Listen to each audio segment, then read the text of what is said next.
2x2 formation. Red change now, we go racing for the first time this season. 3 hours of GT action is go. It's very tight as they come down.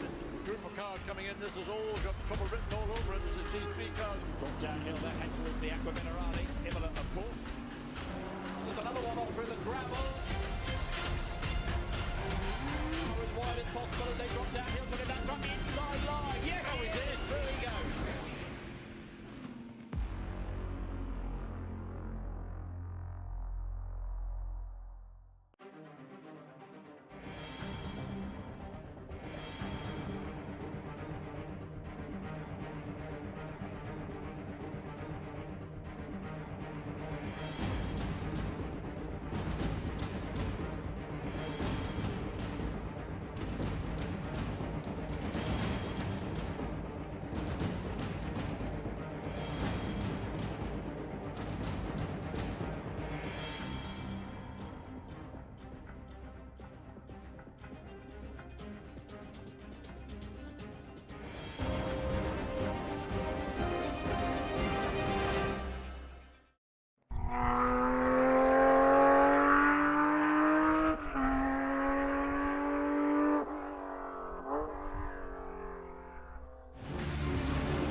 Good evening and welcome to what is race 6 of AOR's GT3 Tier 1. The Speedy Boys are back again for another week and we're round Monza.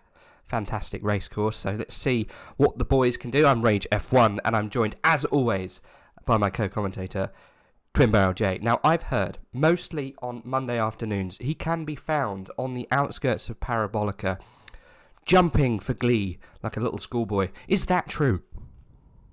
It is, because nobody ever runs wide at Parabolica, so I'm completely safe. Apart from Charles a couple of years ago. Apart from everybody. Hello. Hello. Good evening. Good evening, buddy. Right, well, hopefully we'll have an action-packed evening today. Monza, we're back to more kind of focused tracks that these guys are probably quite familiar with. And also, maybe we'll have a little bit more of an even race between the competitors, because obviously we were at Indianapolis not too long ago, and that was a bit of a nightmare for most of the Speedy Boys that we've seen so far in the Hondas. So we'll see what goes on with the other manufacturers today, because I think we might have a return to form from those Hondas. Ferrari should go well around here too. Who knows what George Boothby's going to do in that Porsche. Talking about George Boothby, before we get into the action, we might as well quickly talk about the championship. Currently leading the championship is George Boothby with 151 points, and only just behind Grantis Caracas with 320 points to his name. Luke Whitehead has 303 points. And he's in third place with Tinker van der Velde, taking that fourth spot. A little bit further behind with 277 points, but still pretty close. Jura Petruchenko in fifth with 254 points. Then we go outside the top five. Arthur Camara, 250 points. Jardier with 224. And then Mikhail Statsenko missed the last two races, but was on to get the championship earlier on, only 172 points. Aidan Walsingham in 9th place with 171, and then 10th place Angel Instroza with 167. Falls back a little bit further the further we look back behind that grid. Any shouts for manufacturers around here today, Jake? I think you're gonna go a long way to try and beat the Hondas around here. I think we've been seeing their immense straight line speed all season long, and Monza, some say it plays to that strength. I don't know why. Some might say. McLaren's looking fairly competitive. Porsche in the hands of Dara, and the Ferraris are struggling around here. It's a handful. I'd expect maybe someone like George Boothby to maybe be able to get a top 10 lap time out of it, but it's going to be a struggle bus in the race. It's incredibly skittish, especially through Ascari. So yeah, it was looking very favoured towards the Hondas. Okay, good to know. In practice. But yeah, we'll wait and see. This is the penultimate round. It's the first opportunity where technically we could crown a champion today. Yes. But it's unlikely with only 22 runners in, meaning that 22nd place will get 8 points. And the winner with 100 even. It is possible, but unlikely. Yeah. I did actually make a bit of a faux pas back then. I said George Boothby was in a Porsche, but he's not. He's in a Ferrari, isn't he? Is he here today? He is. Yeah, 666 down there in 20th place at the moment. It was Darren McCormack I meant in the Porsche that's done incredibly well with tipping out that wing to the point of destruction. So yeah, we'll see how well he does. We're on board at the moment with Luke Whitehead, just about to start his first push lap, but these guys tend to warm up for one, don't they, and then go for another. So they'll get a time on the board here, but I don't think it'll be representative, but we'll see what they do. But yeah, I think like you've already shouted out, there'll be a good bet on the Honda boys today, just considering the layout of the track, right? Yeah, I think so. It plays to the strengths that we've seen all season, but that's quite probably going to be the most interesting thing for the championship, because the top Honda boys are in 3rd and 4th. The top two, of course, are Boothby in the Ferrari and Crackers in the McLaren. So in terms of setting us up for the best possible finale at Kyalami, yes, that could be very good news today. It could be. You're quite right, actually. Yeah, only one to go after this, as you said. The penultimate round here, round Monza. Good place to have a penultimate round, you know. I like Monza. Turn 1's always fun with GT3 cars, so we'll see what happens there. I'm sure there'll be fireworks, as there normally is in all forms of racing, right? What can you do to avoid that kind of thing? Do you hang back, or do you just go for it and see what happens? Oops, I accidentally missed turn 1 is a strong option. Is it? Yeah. Okay. No, it's you've just got to be hyper aware of what's around you, right? Yes. And try and when you're going into turn 1 in most tracks, that little part of your brain that goes, I can outbrake him here, that's the bit you need to temper. Temper even, and try and avoid doing. And just it should be a gentleman's agreement really between everybody. Just take it easy. To just file through their 2x2 in as calm a way as possible. But it only takes one. Yeah. Well, they're filtering through now, Jay. Angel taking the top spot by only 300ths. Luke Whitehead just sitting in there in 2nd. Grantis Caracas in 3rd place. Tinker van der Velde just dethrones him there with the Honda. Marek Schintz in 5th. Yonkers. Then you got Hacker, Phillips, Dara, Addison. The Apple man himself, George Boothby, all the way down in 12th place. Right, down 13th place. He had a shocker, didn't he? Unfortunately for him, pressure's definitely on for Boothby now. Let's see if we can go on board with him, the current championship leader in the Ferrari. I thought they would go okay round here. But they're not. Yeah, I think their straight line speed's okay. It's just the car is so skittish. It's such a handful that you have no confidence through the bits where you can make up time, such as the Parabolica. Gotcha. And the Ascari particularly. I'd be amazed if we don't see a Ferrari round, or at least off in the gravel or the grass at some point during either qualifying or the race. But yeah, if anyone's going to pull a lap time out of it, it will be George Boothby as he gets all out of shape there. But yeah, we'll see. It's going to be damage limitation, isn't it? Pretty much. Yeah. Well, hopefully not. With the brakes. 100%. Yeah, it was temper, not tamper. I know. We're just watching Boothby actually going through Ascari now, and it looks, yeah. Okay. There's big issues with the suspension on the Ferrari. Let's say that. And, is there? There's change direction at almost flat out speeds for Ascari. It does not compute. Okay, that's a shame. So we'll have to see if anyone can dial it out to get himself somewhere near the top 10. I guess the benefit of it for him is it's 22 car field, not a 40 car field, so yes, he can still get decent points out of it, and I'm sure they'll race well. Crossing the line. Crossed for the 2nd time over now, yeah, and no improvement. So yeah, those struggles we saw on that lap meant that he didn't even improve 2nd time round, so definitely under pressure at the moment. Yeah, no, I definitely agree. We do have a Ferrari up there though, P9. Mark Vart doing the business in the Ferrari, so it is possible Jardier down there in 20th place. I saw you asking for look Jardier, please. I mean, I'm sure you could see how he's doing. Just open up a new tab and you have a look on his YouTube. But I will just quickly focus on him for a second, seeing as we are looking at Yas Heat. He's struggling too, by the looks of things. What's George Boothby's time? 1:47, and he's doing a 1:48. So he's a couple of tenths off his teammate at the moment. So yeah, going to be a tough day in the office, I think, for the Yas Heat boys. But you can only but try. Let's just have a look at what's going on at the top then, because it has slightly changed whilst we're concentrating on George Boothby.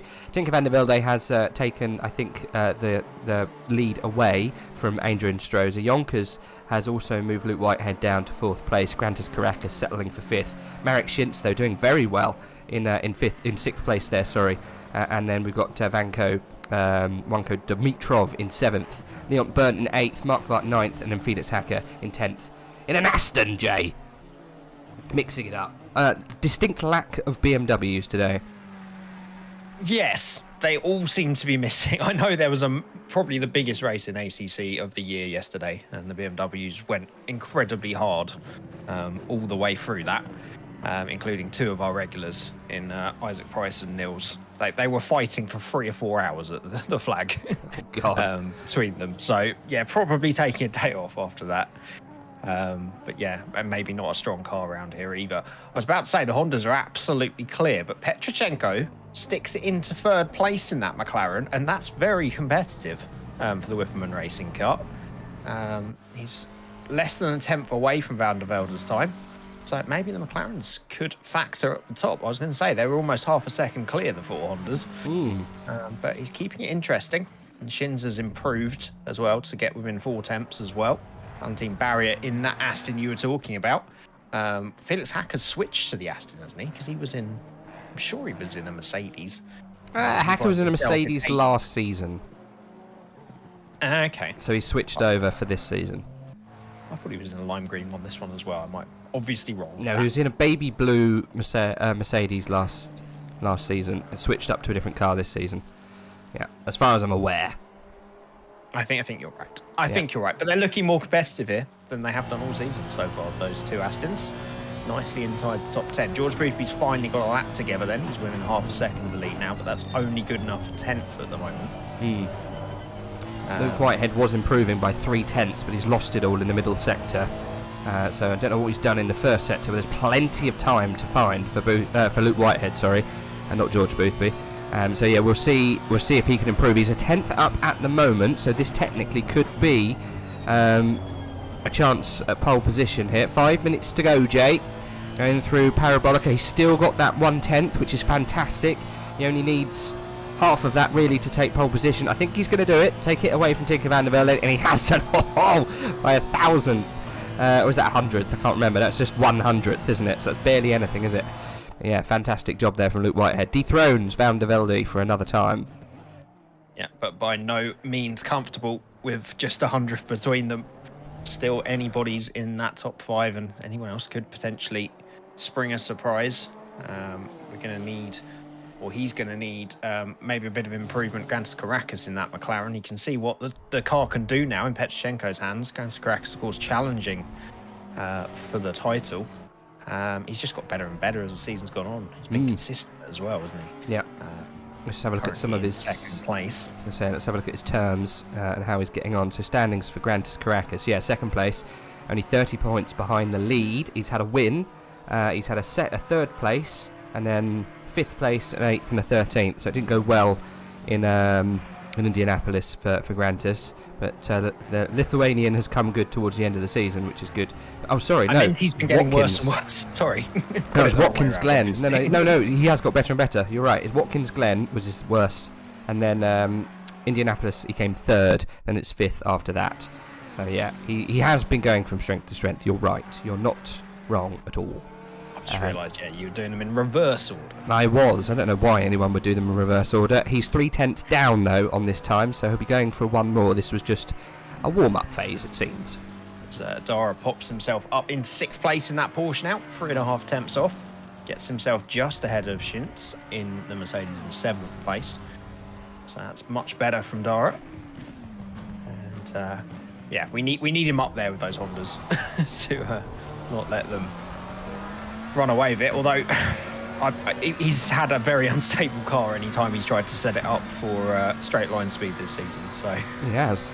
Bless him. it'll be interesting to see how that goes in the race. Hopefully he can make it through the hour. It's good to see him back up there.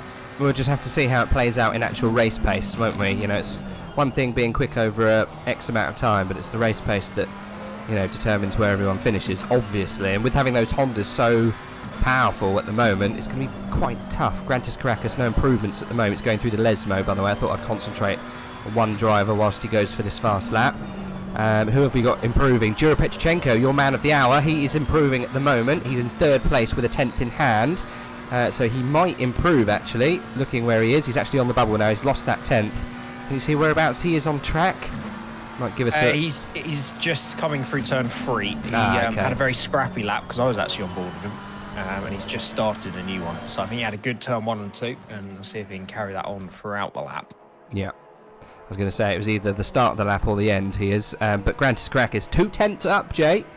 That will take him roughly inside the top 5, possibly, if he can do it. Maybe in front of Dara McCormack, as Addison just makes it a little bit harder for him. 3 tenths back. But here comes Grantis Caracas. He's lost some time, I think. How quickly can he come across the line? What is it going to be for Grantis? He does jump just outside the top 5. 6th place. It's a really good lap. He made some big improvements at the end there. He's only 2 tenths shy. And that's put him a good 6 places ahead of George Boothby, who he's chasing in the championship. That's kind of what he needs to do. That's what we want for the championship. If he finishes about mid-top 10, Whitehead wins, and Boothby's just outside the top 10, they're almost going to be level going into the final race, which is just what we want. Yeah, it's anyone's race round a somewhat even playing field round Kyalami. I don't know what the strength of the Honda will be at Kyalami, but you would think it's not a lot of straights. It's quite turny. It might be a Porsche track. Who knows? Dara McCormack could come to strength then and throw a massive, you know, cat amongst some pigeons. We'll just have to see. The interesting one there out. is that's will be the first and only track on the Intercontinental DLC.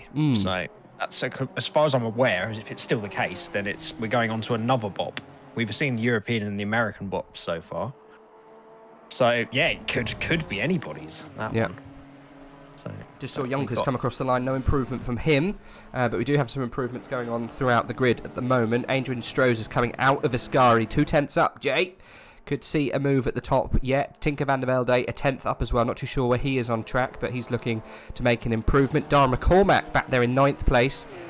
He's whereabouts is he on track? But he is 2 tenths up at the moment. Oh, he's just about to come through Parabolica. Interesting, Jay. We've got movement going on right at the very end. How much time have we got? 40 seconds. They do have a time for one more push lap, these guys coming across the line. But hey ho, this is the best time to improve. Instroza does go to the front. Dara McCormack to 5th place. That'd be all she wrote for Angel Instroza. What's Dara McCormack done? No, he's pulled over too, Jay. They're coming to the end. Yep, so it's Whitehead will be the final one to get over the line. He will get one more after this. And he might need it, but he goes to the top for now. 4/100ths of a second ahead of Angel Estroza then. And he got one more attempt to improve against anybody that might be improving late on. He's going to need it. Across the line doesn't improve. Tinker van der Velde is coming through Parabolica with 2 tenths, Jay. He's going to need one more lap, is Luke Whitehead, because I think Tinker van der Velde is going to wipe the smile off his face if he can get through Parabolica with extra time in hand. He's actually found a 10th through Parabolica. It could be an improvement for Tinker van der Velde. I hope he hasn't invalidated, because he's... Sorry. Yeah, Tinker van der Velde. There you go. P1 for Tinker. What is Luke Whitehead going to do? Is he on a lap, Jay? That's the main thing. Has he got enough tyre? Has he got enough petrol in hand? We'll have to see. Yonkers is the next of the Hondas to cross the line then to see if he can get himself back into the top 4. Crosses the line, does do exactly that, up into 4th place. Luke Whitehead was the last one across the line. So we'll see if he's carried on with the lap. Just trying to see he what has. is on the track. Just come through Lesmo at the moment. We'll need an improvement from 21st place. It's an improvement, it's 20th. So he moves himself ahead of his Yassi teammate Samir Foch. Caracas, I believe, you can see the split times. Caracas is about to come up to Parabolica. I don't know if he's improving. Luke Whitehead throws it through Ascari. He had to do it, Jay. Unfortunately, he's not going to get that. He's not going to get it. Sorry, we're looking at Grantis Caracas, did you say? He's pitting. I didn't know if he was up or not. And obviously you were on board with Luke Whitehead, and he's obviously not improved, is he not, for Ascari? No, he just took too much curb. He was trying to push it to get those tenths. Leon Byrne crosses the line to improve to 9th place, and that is probably all she wrote. Lucas Martvart, I think, is coming through Palabolica now for Iron Lynx. Let's see what he can do. We go on board. He will be the last runner across the line. He's on the bubble. He might improve, and he doesn't. 16th place for him. George Boothby, though, big name there, down in 15th place, unfortunately. But he is best of the Ferrari, so you've got to take that little pinch of salt. With exactly the same as Mark Vart. Exactly the same time, Jay. Yeah, obviously said it first. That could be crucial. Yeah. Probably won't, but could be. But yeah, that was the struggle. We knew they were going to struggle, but Boothby was flirting the top 10 in practice, and yeah, when it came down to the crunch, that Ferrari just didn't have any response to pretty much everybody else in the field. So with Caracas nicely inside the top 10 and Luke Whitehead starting is it P2? My screen hasn't reset. There we go. Yeah, starting P2. This is going to be a huge swing in the championship if it continues. Petchenko and Caracas, Dara and Shintz tried to challenge the Hondas, but it is a front 4 lockout from those Hondas. God. Oh dear. Let's just quickly touch on chat before we do the rundown, because it's not going to take us long, let's be honest. Only 23 of the boys racing today. Well, Black Gold Source popped onto the back of the grid. Did he actually? Let's have a look. BMW. Did he? We got a BMW, boys. Brought us the the M6 goodness. Ah, lovely. Looks like BMW's back on the menu. Challenge. Why not? Why not? I'm glad that we've got representation from BGS in the Stability Control 88% team. Jardier and Foch 20th and 21st. Boothby not even in the top 10. Yes Heat not having a stellar day. I would go as far as saying Yes Heat as a team not at the best of seasons. Let's be honest. A lot of reps. They are comfortably leading the team's championship. Okay, right. They are. They have 3 cars fielding that team. Just wanted to correct you. No, it's fine. I know you love it when I do. They do have 3 cars fielding the team, so let's have a look. Yes Heat with many points.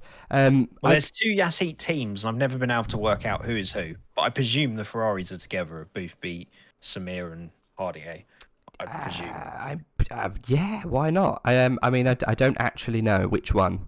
I'm assuming it's 2 split. But yeah, no, we've got Yes Heat, we've got the BS competition guys, we've got the Williams Esports, Go Setups is obviously Luke and Co, the other Yes Heat, Visceral, Prime Racing in the bin division, love it. Van Welton Esports, G Lee, that's I'm not going to pronounce that. Prime E-Racing, Yeet and Skeet Nation, lovely. Fantastic stuff. Right, let's quickly go down the grid, Jay, and I'll try my very best to keep it all together. So front row is Tinker van der Velde and Luke Whitehead. Fantastic stuff from them. Second row will be Angel Inostroza and Yonkers. In the third row, we've got Jura Petchenko, Dara McCormack. So joining on the fourth row will be Marek Shintz and Grantis Caracas. Then going back to the fifth row, it will be Leon Berndt, Valentin Barrier. Sixth row, Hubert Simonensky and Luke Addison. Seventh row is Vanko Wonko Dimitrov with Felix Hacker. Eighth row will be George Boothby and Lucas Markvart with exactly the same time, which is crazy. Ninth row is the Appleman himself with Arthur Patat. 10th row is Kalpanen and Phillips, but have we lost someone there? Not too sure. We've got Kalpanen and Phillips both in 19th place, so I'm not sure if Kalpanen's starting from the pit or he's left us. We might have to check on that, so that's why it's a bit of a bunch. But anyway, Jardier and Samir Foch will be, so it'll be Jesse Kalpanen and Jardier on the 10th row. 11th will be Samir Foch and Lois Regina, and then obviously Black Gold Sort there on his lonesome at the back in the BMW M6. Fantastic. Yeah, it does look like it was Jesse that dropped. Yeah. Shame. But it is, but you got through it perfectly that time. You just need 23 cars, it seems. Yes, I've actually devised a new way of getting through it without getting confused. So that's why something. I'm shocked. All right, get this. Shocked and appalled. This is completely against character. As I go through 2 cars, I just take down one finger, and then I know which row I'm on. That's all it is. Oh God, we need a camera on that at some point. Before I was just going like 1 and 2. Okay, that's the front row. The second row would be 3 and 4 because 4's halved is 2, and then 5 and 6. 6 half is 3. Oh my God, yeah, it got confusing when you got to like 17 and 18. You're like, oh God, what's that? Quickly half. Okay, that's the 9th row. Just promise me when your son starts learning maths, you do leave it to the teachers. I was completely illiterate in most things. Geez, never mind. Adrian Strozer then, 3rd place. Got to be one of his highest qualifying positions this season. He's going to be feeling pretty happy with that. Marco Yonkers also to be part of that group at the top must be sitting pretty there. Jura Petrochenko just behind in, I've got to say, one of the nicest liveries this season, and he'll be joined by Dara McCormack, who for some reason isn't in a Williams livery this afternoon. He obviously hasn't chosen his livery, or he's changed it out because he's got a black car for us in the comms box, unfortunately. So sorry, Williams. And Chill Blasty, whatever your name is. Sponsors there won't be on the car because your boy clicked the wrong thing when he joined, or clicked the wrong thing before he joined. Anyway, he won't be having his livery on the stream today. Marek Schintz, always a favourite of mine in 7th place. I'm going to be cheering him on from the sidelines. Grantis Caracas also, I think, is going to have a stellar race. He's got lots of people around him that I don't think could threaten, but he does have a Honda behind, so we'll have to see how that works out. Aston Martin, Valentin Barrier, had a bit of a checkered season, hasn't he, old Barrier? He has, yeah. The Aston Martin really wasn't very strong to begin with, but it's had a few strong races, and it's starting to improve as the season's gone on, and this is probably the strongest they've looked so far. So yeah, going to be interesting to see. He's always someone that generally makes up places, so starting at the back end of the top 10, you'd say that's a good chance to make up some places. But yeah, we'll have to wait and see. I'm fascinated to see how these Hondas are going to get on in Turn 1. Considering the dominance of them, this could make or break the race for them. If all 4 get through, then we're going to be in for an almighty duel. If any of them get removed from that, then that could be the end of their day and a great opportunity for some of those behind. I mean, but I'm hoping it's not a 4-horse race. I'm hoping someone, maybe the McLarens, maybe Dara, maybe Schintz, can get involved in the early few laps and make a dent in them. They're all fantastic names in those Hondas as well, you know. You've got the PS4 sensation of Adrian Strozer in 3rd place. Luke Whitehead obviously needs no introduction. Tinker van der Velde is a similar irk, to be honest. Part of the Williams Esports team now. And the only outsider there is Marco Yonkers, not used to being, I don't mean it horribly, but just generally, he's normally a little bit of a midfield runner in the top tier of AOR, so he's still damn fast, but he's not normally right up there. So that's the only slight question mark. So if I was a betting man, I think I would say Luke Whitehead will probably come out on top. But I think it'll be a Tinko versus Luke fight, with Angel maybe lagging behind. Yonkers may get sent to the sideline at the beginning. We'll have to see. Talking of the man, Yonkers, the 203 car, I think we might have to go on board with him at the start, possibly Jura Petrochenko, so we see what happens. He's on the back of a 2-race DNF streak, Yonkers, and he's going into Turn 1 at Monza, so it might be a good bet, to be honest. Don't mean to be horrible. I mean, I've given up on Mateus curses, don't worry about it. Yeah, I think we should go on board with Jura Petrochenko, and he'll get a brilliant bird's eye view of what's going on ahead. And then we can see, or we could literally just do a bird's eye view, and that we'll get a perfect bird's eye view of what's going on. But hey, we'll do as we normally do. I'll take the front, you take the bottom, mate, and we'll see how it goes. Any shout outs to be said? We'll jump to the action straight away, do a little TARDIS rewind, and we'll see what the damage is going into Turn 1. I'm sure there's going to be plenty of it. How serious it is, that's the main thing. Anyway, let's start off from Jura Petrochenko's point of view, so we see who gets a good start. I don't know where to start, Jay. I'm torn. Literally, I'm Natalie Imbruglia my way into this race.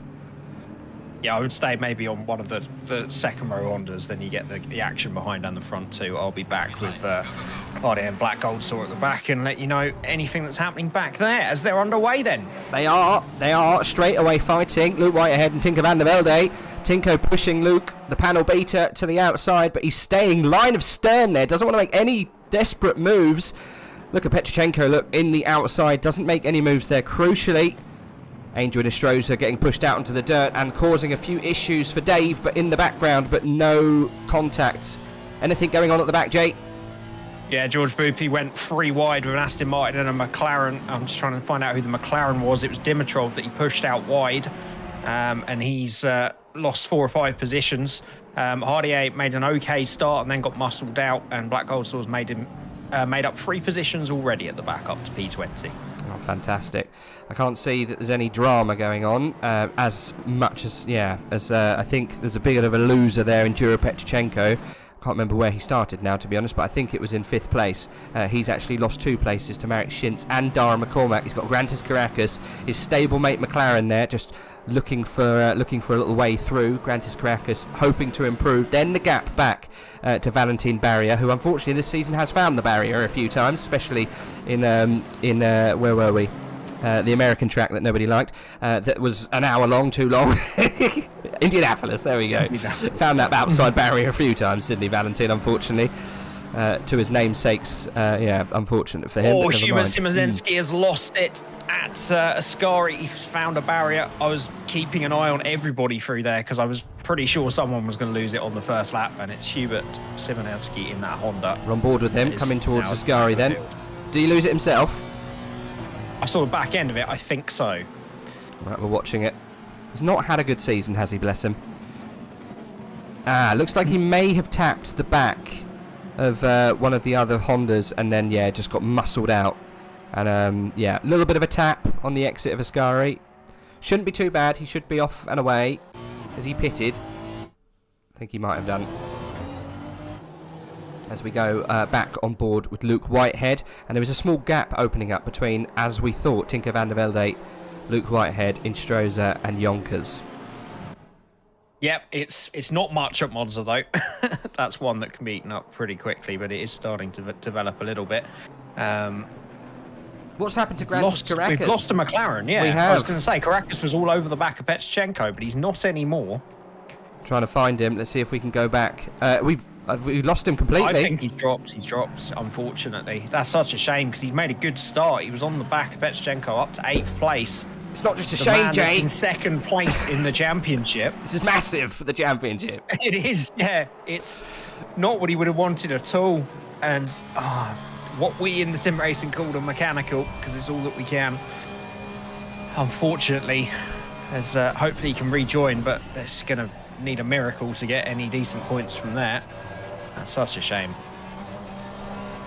That's a headache, that. Do you rejoin? Because there's 22. There's going to be a couple of DNFs. You're going to get 20th place. You're going to get some points. You're fighting for the championship. I mean, do you rejoin? You have to. You're guaranteed points if you finish with this number of runners. So, yeah, he's got to, just to pick up those points to give himself a chance going into the final race. There's something I want to mention to you. Yes, go on. Go ahead. And obviously Black Gold Sword joined very late, but we didn't factor in he is in the M6. He could be mighty throughout this race. He's already up to 17th place. He's passed 3 of the 5 Ferraris. And the straight line speed on that M6 looks insane. He's now looking to make a move down the inside. Dimitrov thinks better of it. But just one to keep an eye on. We could see him charging all the way up into the top 10 in this one. All right, we shall. Let me know when he has another sniff at Dimitrov. At the moment, though, we're on board with Luke Whitehead, who is sniffing lots of the back of Tinker van der Velde. This is a championship fight here between these boys, really, isn't it? Now Grantis Caracas has been sent directly to Narnia and doesn't pass go or collect any points, let alone $200. Luke Whitehead, George Boothby, Tinker van der Velde are all in the shout, considering where they are in the championship. We're looking at the 3rd place and the 4th place man, currently 1st and 2nd. Lots of points to be had. George Boothby, whereabouts is he? Back in 11th place. He's leading the championship, but he won't be after this race if it continues the way it is at the moment. Look at Dara McCormack, though. He has gathered many positions since the start. He is up to 5th place, Jay. Brilliant start for him. And he's been followed as well by Marek Schintz. It is indeed. Black Gold Swords lost 2 positions as there's an almighty battle going on in the lower end of the top 15. I almost asked you to go on board with it, but it's kind of sorted itself out. As Hardier is now up to 17th, trying to have a look on Dimitrov, and off Patit got in a real ding-dong with Harry Phillips, but they've all sort of sorted themselves out now. We have got a big move going on, Jay. Durapetchenko's lost 2 positions and probably a few more, one of which to Valentin Barrier, as well as he's got Liam Burnt going around the outside and Parabolica had to get out of it. We might have maybe a little bit of damage on Durapetchenko's car because he's losing positions hand over fist. He's lost 1 to Dara, Marek Schintz, now Valentin Barrier, and he's got Liam Burnt literally inside him as he goes down towards turn 1. So yeah, the McLaren not doing very well on the start. Race pace, not there apparently. No, braking power is, though, incredibly late on the brakes there, almost to the point that he went into the back of Valentin Barrier. He needed to do that, keeps himself ahead of Leon Burnt. And yeah, quite a tasty trio here we've got. Barrier has got no slipstream in front of him, unfortunately. He's dropped out of a second, nearly 2 seconds of Schintz ahead of him. So the 2 behind have got that advantage, as they say, status quo. It's quite a tasty little trio. You're right. It is, yeah. Petchenko's been up in the top 10 quite a lot. Liam Burnt, we've seen some small glimpses of brilliance from, and Valentin Barrier has finally got that Aston working.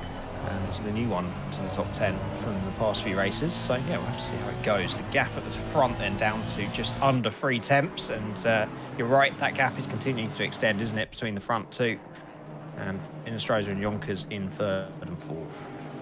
Well, Inestrosa did get the fastest lap, not this lap gone, but the one before. The gap went from 9.5 to 8.5, so they are still there. But I had a little look on board with Leon Burnt just a few laps ago. Oh, Lucas Marquardt and Black Gold saw. Oh goodness! Have come together at. Ascari? Oh, my brain's not working today, Ascari. All right, we'll stay with Black Gold Saw then. We're on board with him as we just left the Lesmo. Marquardt's got a lot of damage on the right side of his car. Black Gold Saw on the outside going into Ascari. Turns in. Lucas still there, being massive as that M6 is. Didn't see him on the inside, and then they've come together. Yeah, that's what it was, unfortunately. Black Gold Saw rejoins, no problem at all. Marquardt, unfortunately, the worser of the 2 by the looks of things there. Yeah, unfortunately, Ascari not really somewhere you want to be going side by side. Very rarely works out.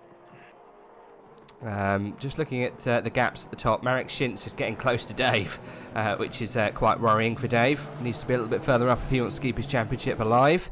But yeah, he might lose that position to the man of the season for me, Marek Schintz, the number 64 car in the AMG Mercedes. Completely out of sorts with that car, but there is a fight going on at the front, Jay, and it involves Luke Whitehead, the panel beater himself, and Tinker van der Velde. He's going to tiptoe his way through Ascari in a few minutes' time. We're on board with Luke Whitehead. If he can make any inroads going down the back straight before Parabolica, it must be really hard with these cars because they're just as fast as each other, right? You just got to find where your competitor's weakness is and exploit as much as you can. But they're both using a lot of the curb on the exit of Ascari. They're both pushing the cars to the absolute limit. There's a 10th between them now, Jay. It says it's 2.5, but it really isn't. Yeah, no, the problem they've got, especially on the main straight, is it's so long that even if you're getting an advantage from slipstream, if you can get anywhere near alongside, you're both going to probably top out at around the same top end. So they've got very similar setups. So yeah, it's going to be very difficult in the same car. We'll see if that slipstream gives him anything down the straight. Seems to be jumping about a little bit there, so it's difficult to tell. He's gaining, but not quite enough into turn 1. Can judge his braking a little bit better to get a little bit later on the brakes. Van der Velde doing everything he needs to keep Luke Whitehead behind at the moment. Yeah. Just to answer Linus's questions in the chat, so yeah, there has been a change of BOP, not obviously a forced one from AOR, but a new one introduced by ACC that unfortunately the NSX is this fast. I mean, it is down to these boys, and this is the gap in talent that you're seeing, really. Luke Whitehead, Tinker van der Velde, incredibly fast. Inestrosa and Yonkers are also incredibly fast, but I think there is just a slight difference in pace between those two. That's why we've got a 1.5 gap between them after a few laps. And why so little participants? Well, I've been told there was a big race yesterday in the esports world, especially on this game, and it took a lot out of half of the grid. So that's why we don't have as many participants today. But I'm sure they'll be back next week, and it is the penultimate round. So a lot of those boys who aren't vying for championship positions have decided to have a rest, I think, really. But we still got 21 now. It was 22, 23, but we've had some DNFs, haven't we, already? The likes of Jesse Kalpanen, unfortunately, found the barrier. And we had Grantis Caracas, unfortunately, There is a move. If you F4. jump on board with Hardier, he's looking to go around the outside of Dimitrov into Ascari. Oh, my goodness. Which worries me. Dimitrov luckily doesn't take too much curb, but they're going to pinch themselves here on the exit. Hardier tries to go around the outside, runs onto the run out. And he's actually going to come under pressure, I think, from Patta, who might even have a go. They're still side by side as they come down towards the Parabolica. Hardier will have the inside line. We'll see if Dimitrov can hold it around the outside. He's later on the brakes. Can he get ahead of Hardier into the Parabolica? He's drifting out wide. He's going to go wider and wider as Hardier gets the undercut. And that should be the move done. It depends whether Dimitrov can get back into the slipstream in time. It back down. I mean, that's as clean as you can be for Ascari. Fair play to them. No, you're right. It is as clean as possible. They're vying behind him for position, but no, you're right. It was a very nice move there from Jardier. It got it done, and looks like Dimitrov and Patat are probably going to fight out later. Dimitrov with a lot of damage on that car. And burnt as well. Yes. They're going side by side. You can talk us through that one. It's all right, no worries. Oh, God, there's a massive amount of cars together. Addison Burnt battling heroically with Boothby just behind by the looks of things. Maybe we should watch it from the current championship leader. Champion leader? How do you say that? Championship leader. There you go. Have we got a red chair waiting for him, Jay? A red chair, maybe. I don't know if the budget stretches that far. We can get him a virtual red chair, sure. Why not? But he's going to have to make his way up into the top 10. Obviously, his direct rival, second place, Janis Caracas, he hasn't rejoined, by the way, obviously disconnected. But Whitehead is P2, so that is going to close that gap up. Whitehead in P3, obviously, and Van der Velde's in P4 in the championship. So he's going to need a few more positions if he can. Were Yonkers and Innestrosa that way around? Got a feeling Yonkers has got past there, isn't he? I think he has. You're actually right. Yeah, Yonkers with fastest lap of the race. So maybe that happened. I stayed back down with George Boothby because he's just about to find a way past Luke. On the outside of Parabolica, switches to the inside. Fantastic little cut back there. He's got the Apple man behind. He's going to see if he can sit in the slipstream and get past into turn one. That McLaren going well today, but whether he can hold on to the back of George Boothby, he's staying with him to see if he's got a move on the inside of Luke Addison into turn one. He's right in the slipstream. He's bump drafting him down, Jay. Dangerous moves from the Apple man, but he does hold on to it. Dives for the inside, though. He's going to follow him through. I think he is, Jay. They've rubbed, and he's made it through. The Apple man with a blinder of a move there. There's lots of people trying to pick up places around him, too. Felix Hacker being one of them. He's coming under pressure as well now. Lots of positions lost there. For Luke Addison. It hasn't even updated. He's got Harry Phillips behind him now. Massive moves going on. Massive contact between Phillips and Hacker. No. They were each trying to find a way around Luke Addison in that Honda ahead. And, wow, that was a very strange contact between the pair of them. Harry Phillips carries on. Felix Hacker is back to pits immediately. So it didn't go as well for him in the Aston Martin. No, not at all. Yeah, that was an instant back to pit. Luke Whitehead and Tinker Van der Velde incredibly close, Jay. Yonkers, you're right, has got past Innestrosa quite nicely. 2/10 behind, though. But Luke Whitehead, I think he's in that little window now. I think he might have just about got onto the back of him to get a move done. He was literally touching the rear brake lights going through Ascari. Yeah, he's definitely close, and he's been before. We'll see how close he can stay in Parabolica. He went a little bit deeper, a little wider to try and get the slightest of undercuts back.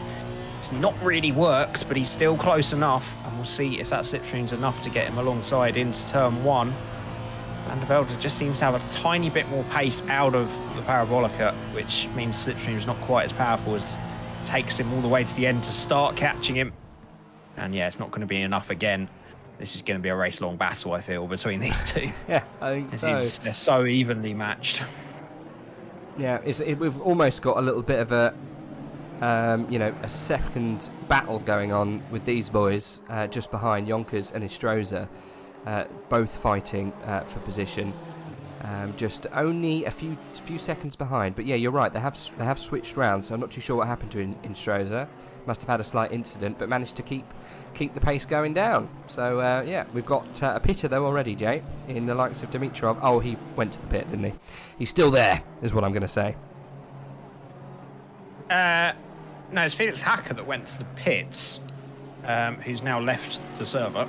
Oh, was it Hacker? So I think it was Hacker that was the one that had to go straight back to pits, yeah, after that contact with Harry Phillips.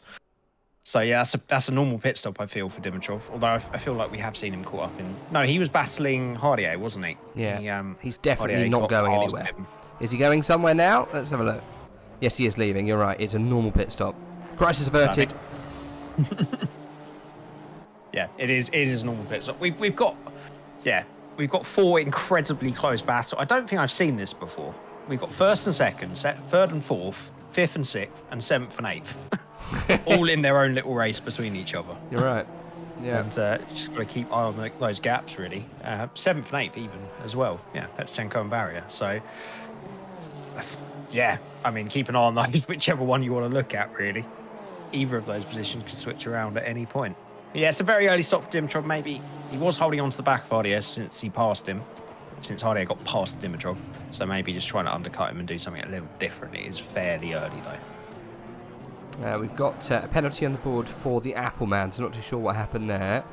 That must have been something. Well, that move that you said was brilliant into turn 1. I didn't get a chance to comment on it, but he did sort of clatter the car on his outside out of the way. He obviously bump drafted Boothby to try and get alongside him, but then he did go very deep and it was... I think it was the Honda of Addison, wasn't it? It was, yeah. Nowhere to go, unfortunately. I don't know if it is for that, to be fair, but it didn't look great from the angle I was on. I was going to say that's quite soon for that incident, I think, if that was the case. That is, yeah, they should hire them for F1 if that's the case. We'd love some decisions that quickly. No, it wasn't. 24 and 73. So 24 is... No longer here. 24 Markvart. Lucas Markvart. Okay. Yeah, that was what the 5 second was, and it was lap 1, don't know where. There was also another one involving 44, 525 and 666, which is Boothby. No further action for any of those boys, but there you go. I'm sure they've got a few more incidents been reported since then. We're just not savvy to them just yet. Right you are. Whitehead's dropped back a bit. Jonkers, I don't know if you can jump and flip back. He's got massive damage to the rear end. I don't know if you'll catch it on the replay, but our man from third place is heading for pit lane with a lot of damage on that Honda. Ah, yes, he lost it in Ascari. Hit the wall. I knew there'd be a few today. I didn't think it would be a Honda from third place. That's devastating after he'd got past in Stroza. Yeah, that's going to put him well back into the top 10 once the pit stops sort themselves out. Depends how long he's stationary, really, but that does look like a lot of damage. Yeah, he dropped back to behind Marek Schintz by the time he went back into the pit stop. So he'll probably come out when everything's all said and done around Jura Petchenko, so around 6th place, I would have thought. All depends on how long he's stationary for, like you say. So it could be around about George Boothby and the Appleman after everything's all said and done. So yeah, unfortunately, that makes the day very boring for Angel Inestrosa because he's got, what, a 2.5 second gap to Dara, and he's got a 3 second gap to the boys at front. Like I said, there has been an opening between Luke Whitehead and Tinker van der Velde, so obviously Luke's had somewhat of an incident somewhere. The closest race I can see at the moment is these boys, Marek Schintz and Dara McCormack. Not normally one that we've shouted about too much, but they are close and have been close for a while, Jake.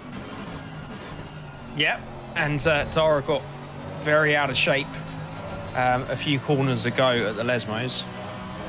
So he's once again, as per usual in that Porsche, he's ragged, but that doesn't normally bother him too much. He sets it up to get that straight line speed, and he'll need that here. So we'll see how they go through the Parabolica to see if Schintz can get a run on him. And there is that switch from Dara McCormack. I thought he was looking out of shape this lap, and he got a massive swapper on through Parabolica. That allows Schintz through finally. He's been stalking him for what feels like the entire race so far. And that's a shame, Pandora. But it's not game over. If he can stay in the wheel tracks of him, he should be able to stick with him. But I'd be interested to see Shintz's pace now. Saying Astroza, it's going to be a boring race now. Well, Shintz seems to have more pace than Dara most of the race. So we'll see if he can start to chip away there. Yeah. No damage on that car, which is good. So he's got everything available to him to attack. Now he's got dispatched Dara McCormack through a slight, as you say, swapper.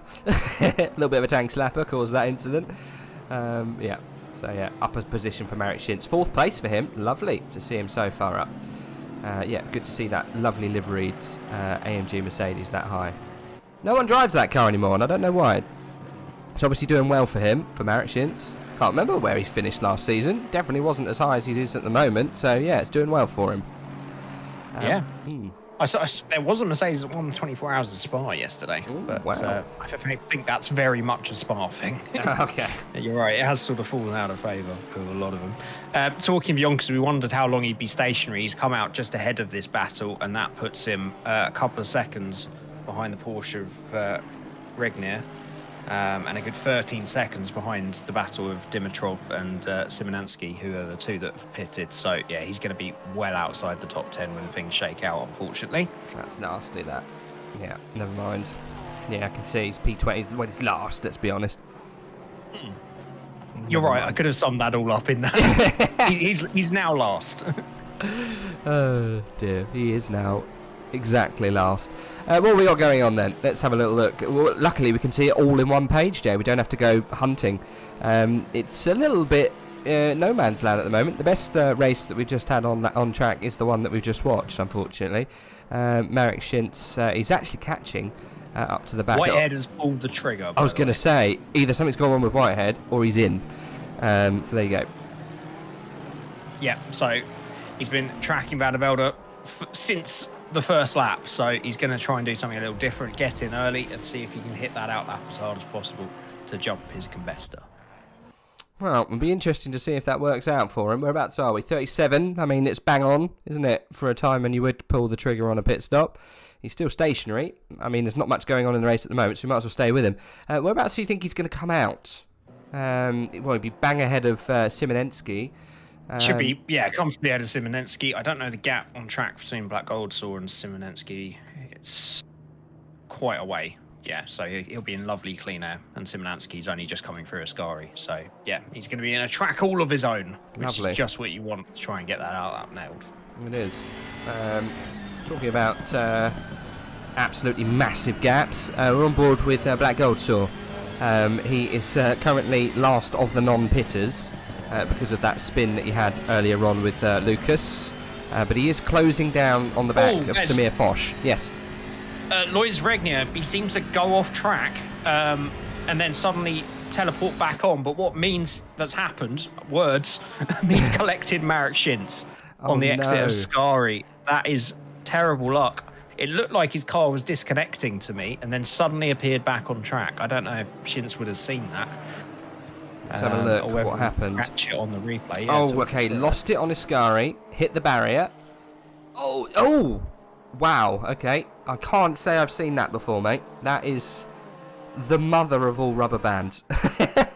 That was absolutely I'm presuming insane. You did see what I saw then. Yeah, he just disappeared off track and then appeared again in front of Marek Shintz. Yes. He was just minding his own business. Yeah. Marek Shintz got absolutely destroyed through the mother of all D6. I've never seen that before. He hit the left side barrier and then was instantly put into the right side barrier, which then collected Marek. That's tragically unlucky. And obviously not Regnier's fault. Van der Velde is exiting his pit box as Luke Whitehead is just coming round Parabolica then. So this is the one we wanted to see.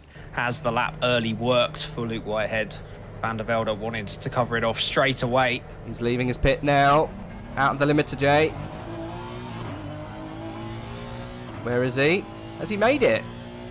He's ahead. Luke Whitehead's going to have the overspeed down into turn one as long as he doesn't Max Verstappen it. No, he's too far behind. Miles behind. He should close that back up through the opening part of this lap just through tyre difference. But yeah, that's been a great in-lap from Van der Velde and he's comfortably ahead. Nicely done. Oh dear. I mean, I'm still I'm still laughing about the Merrick Shintz incident, but there we go. I don't think he is, unfortunately. Terrible luck. It's just one of those things. Yeah, it wasn't Regnier's fault, to be fair. He didn't. Oh, 100% not. No.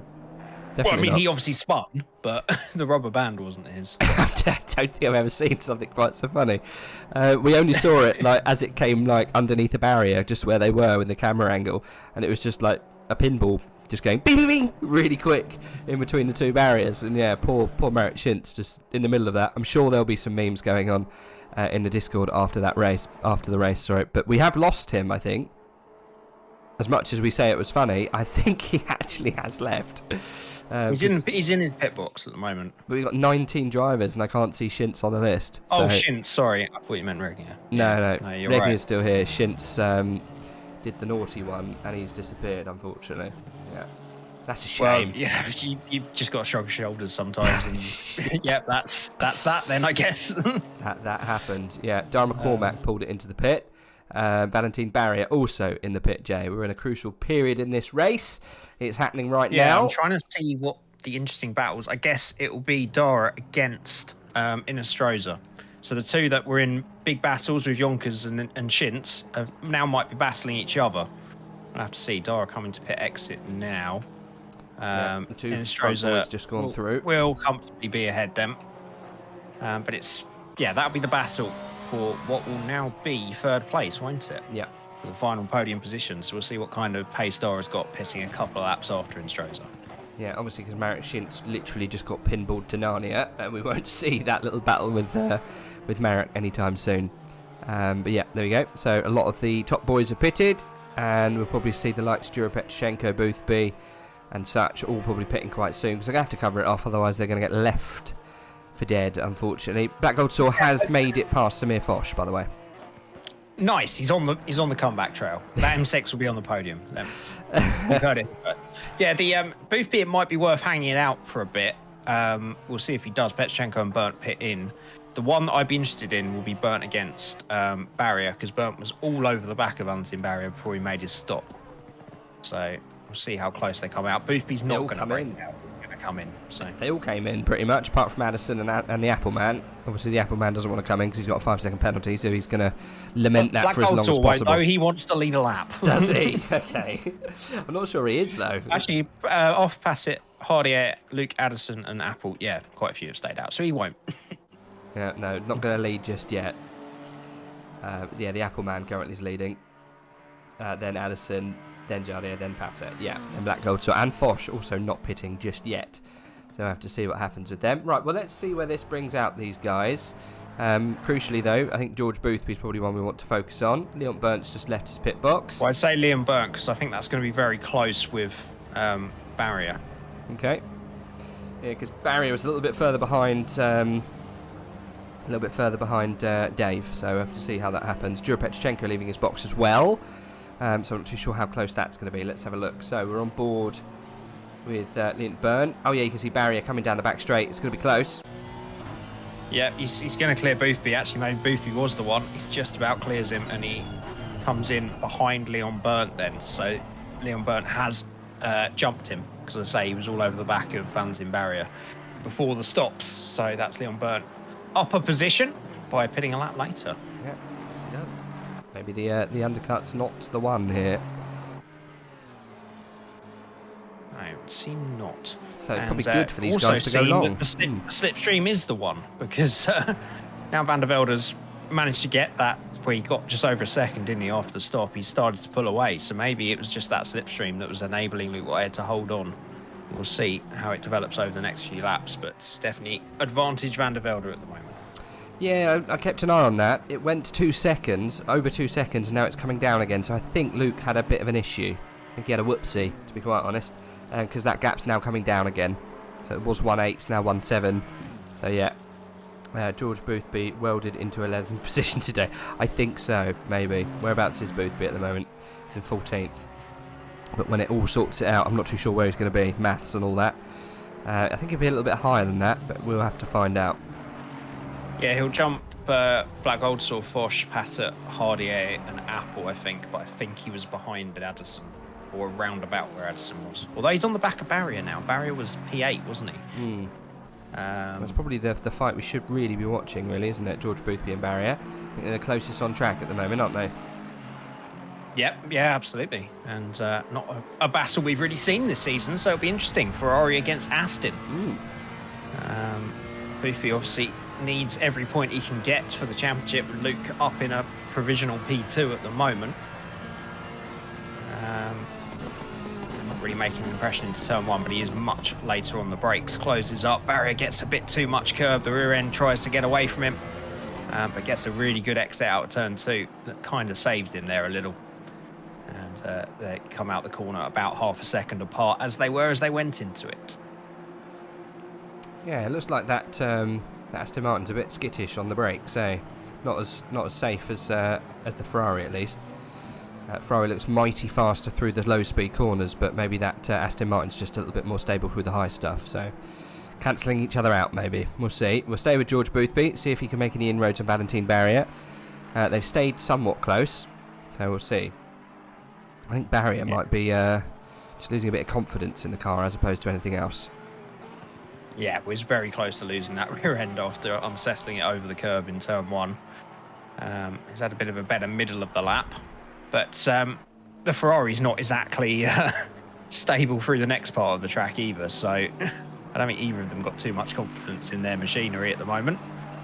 Boothby actually nice and smooth through there. You can see the car moving all over the place with that dodgy suspension on the curbs, but both fine through it that time round. So if he can get a good run, maybe pick a slightly different line through Parabolica, or be incredibly late on the brakes as he is there, that's going to compromise him a bit on exit. But he should get that back with the slipstream. Lovely line. And trying to, yeah, it was super late on the brakes, wasn't it?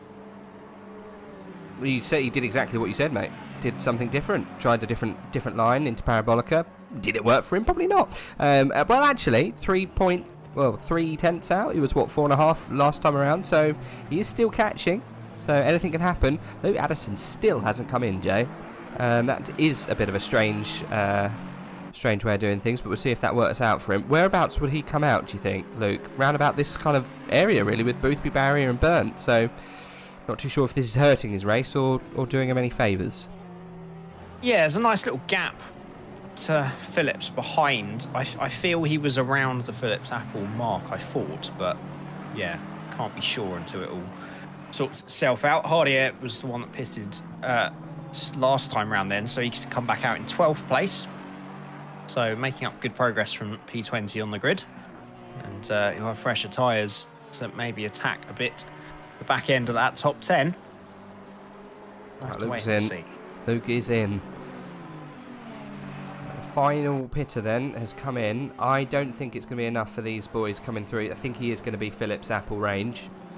So let's see what happens. Just realised that both those names are electronical companies. The Phillips or the Apple range for you today, sir?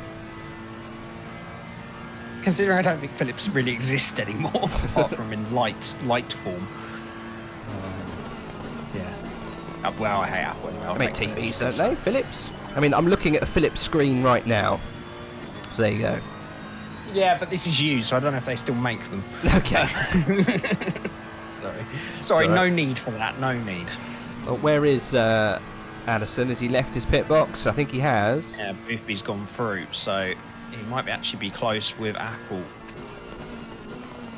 Phillips even. Phillips is up to speed, going at full pelt, gets himself down the outside. Apple not quite going to get there in time for turn 1.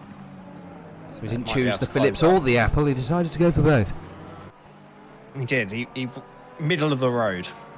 What's in between a Phillips and a Apple? I'm going to go for a Samsung, you know. Literally anything. Yeah.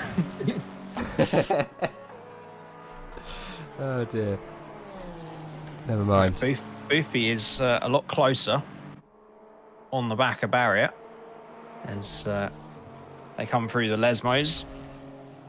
Barrier out very wide there, but held onto it nicely. The car sliding a little bit at the rear there. Boothby also having the same problem though, so they sort of stay status quo as they come up to Ascari.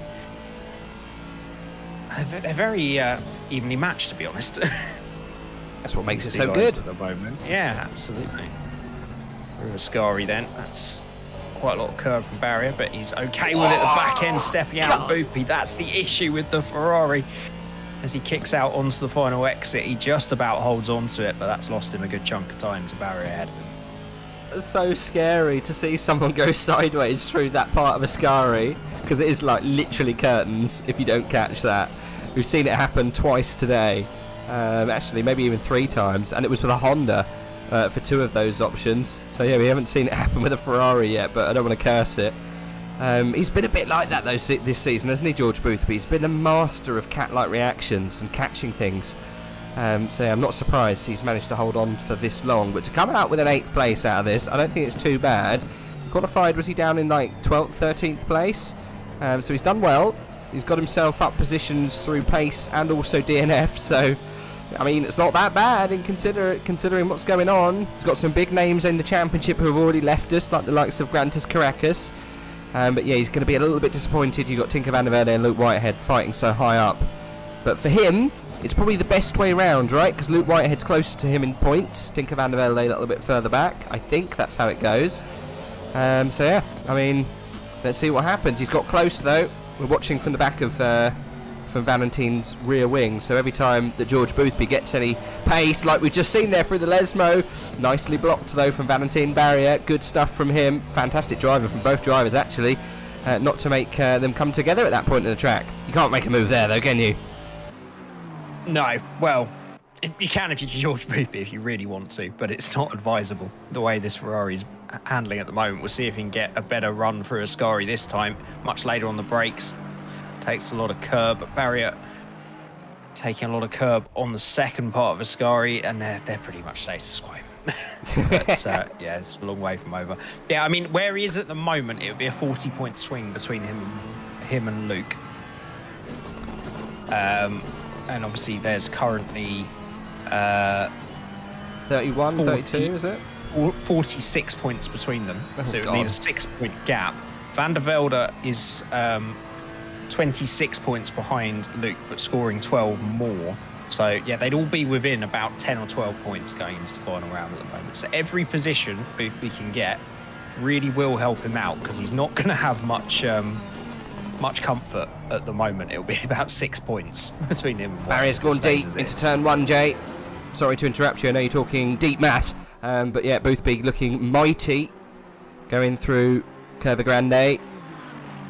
Almost saw the chance to get a position here as we come down into turns 4 and 5, but no move there. We didn't get a Vettel on the outside on the grass, unfortunately. Yeah, Barrier thought about just hugging that inside line all the way down, but fortunately he was able to move back across. That's what Boothby kind of needs to do. He needs to find a way to get somewhere alongside, because especially through where they just went through, if you're having to defend the inside, it compromises you massively. Same with turn 1 and 2 as well. But not able to do that at the moment. Just very evenly matched on pace. It feels like the Aston's maybe got a bit more straight line speed, which is just helping him out against the slipstream effects. Also Apple and Addison getting very close as well. Although Barrier gets it super wide, cuts over the gravel on exit, holds on to it though. If that was the Ferrari, that would have been the end of Boothby's day. That much gravel, but no problem for Barrier. If anything, gained a little bit. Boothby is super late on the brakes into Parabolica, as he has been the last few laps, but that does mean that he's a bit compromised on exit. And maybe needs to just try switching that up for a lap or two. See if he can get a better run out of the final corner, because he's never close enough into turn 1. I'm not sure if that's where the move's going to come though, into turn 1. I think he's much closer in different areas.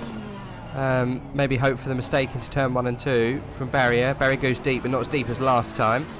Yeah, I'm not too sure where it's going to happen, but I don't think it's going to happen into turn 1. I don't think that Ferrari's set up to get a run on the Aston. I don't know where this is going to happen, to be fair. It got very close through the Lesmo. Maybe he has got to try a cheeky move around there, Ascari, Lesmo region.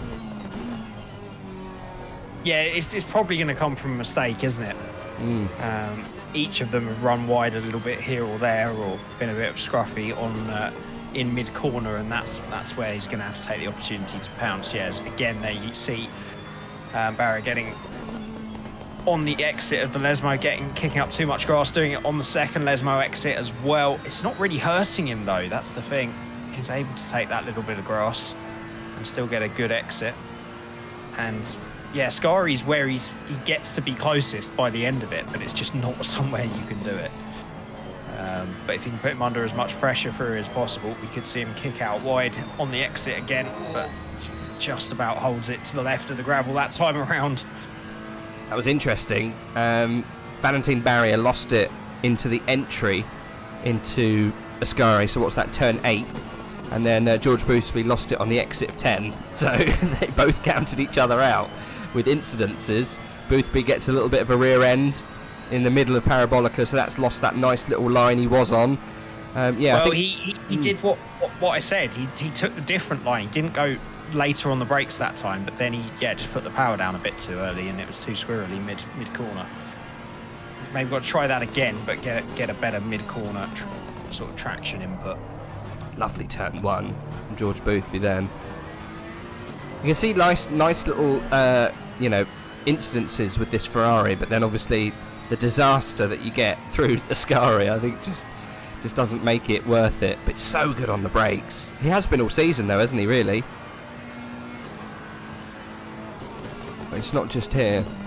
Yeah, I think that's where he tries. He's also trying over the top to make it up, right? He knows that he can be later on, or he's being later on the brakes. It has an intimidation factor of you suddenly see a car closing up massively, and it's where he's trying to gain the time back that he's losing, as you pointed out a few laps ago, in these mid-speed corners. And Barry's just punching out of the corners so much better that it's not allowing the slipstream to have any effect. But we'll see. He's lost a bit of time now to Barrier. Barrier, I think, must have had just quite a nice little run through there. George Boothby's got to be careful, otherwise he's going to lose that slipstream advantage that's kept him with him for so long. That was nice through Ascari for once.